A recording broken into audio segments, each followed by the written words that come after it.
80th day of the continued subjugation and brutalization of innocent people in the Indian illegally occupied Jammu and Kashmir.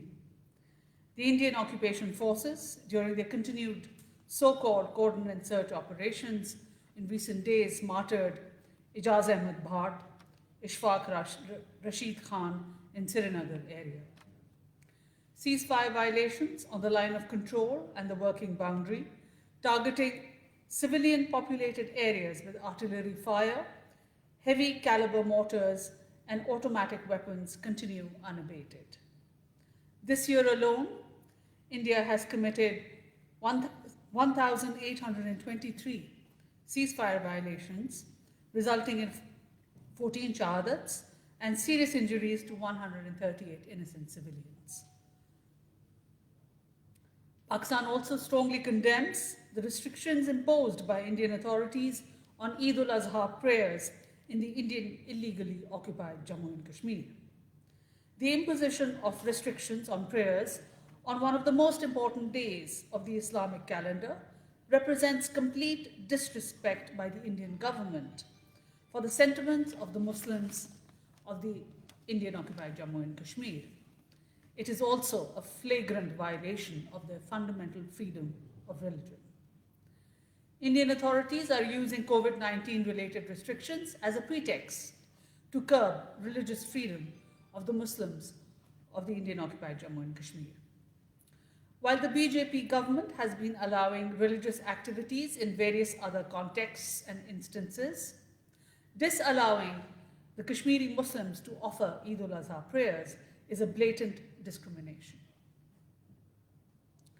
Pakistan urges the international community, the United Nations, and human rights and humanitarian organizations to take notice of the glaring denial of the religious rights and freedoms of the Kashmiri people in violation of international laws and conventions.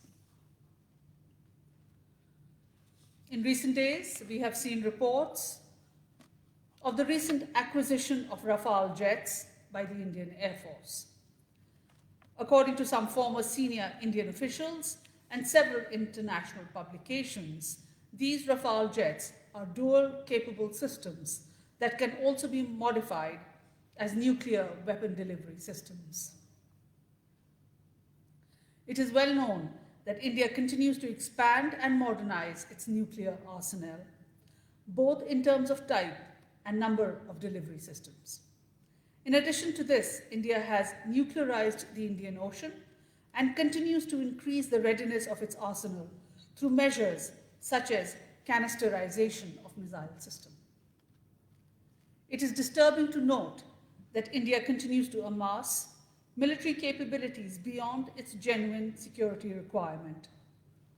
According to some credible and reputable international research institutes, India is now the second largest arms importer in the world. Pakistan has been consistently highlighting the risks of the massive Indian arms buildup, as well as their offensive security doctrine and force postures, which are adversely affecting strategic stability in South Asia. This arms buildup is being aided and abetted through a policy of exemptions, waivers, and supply of advanced equipment, technology, and weapons for narrow commercial interests.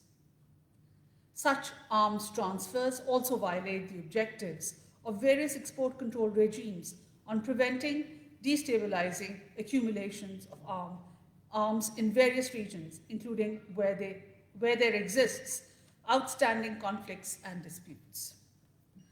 The transfer of advanced systems, where there is an open intention of conversion into nuclear delivery platforms, calls into question the commitment of international suppliers to non-proliferation commitments. The world community must dissuade India from its disproportionate arms buildup, which could also lead to an arms race in South Asia. The world is already a witness to the bellicose and irresponsible rhetoric by the BJP government in pursuit of a revisionist agenda in the neighborhood. On Pakistan's part, we remain open to consideration of measures for crisis management, risk reduction, and strategic restraint. While remaining opposed to any arms race in South Asia, Pakistan cannot remain oblivious to these developments and remains confident of its ability to thwart any ill-considered act of aggression. Separately, in recent days, the China, Afghanistan, Pakistan, Nepal quadrilateral foreign ministers video conference on joint response to COVID-19 was hosted by China. The State Councillor and Foreign Minister of China, His Excellency Wang Yi, chaired the video conference. In his video message to the conference, Foreign Minister Shah Mahmood Qureshi lauded the initiative for the quadrilateral platform for joint response to the pandemic and stressed that the global community needed unity, solidarity, and multilateral cooperation to fight COVID-19 that knew no boundaries, no religion, and no ethnicity. In addition to this, the Minister for Economic Affairs, Makhdoom Khosrow Bakhtiar, in his statement at the quadrilateral conference, also underlined that COVID-19 had inflicted a punitive human and economic cost globally and had disrupted the social and political architecture of the world. Pakistan stands ready to both enhance cooperation in combating the pandemic and in the post-pandemic economic recovery with the participating countries. Thank you very much. We'll take some questions now.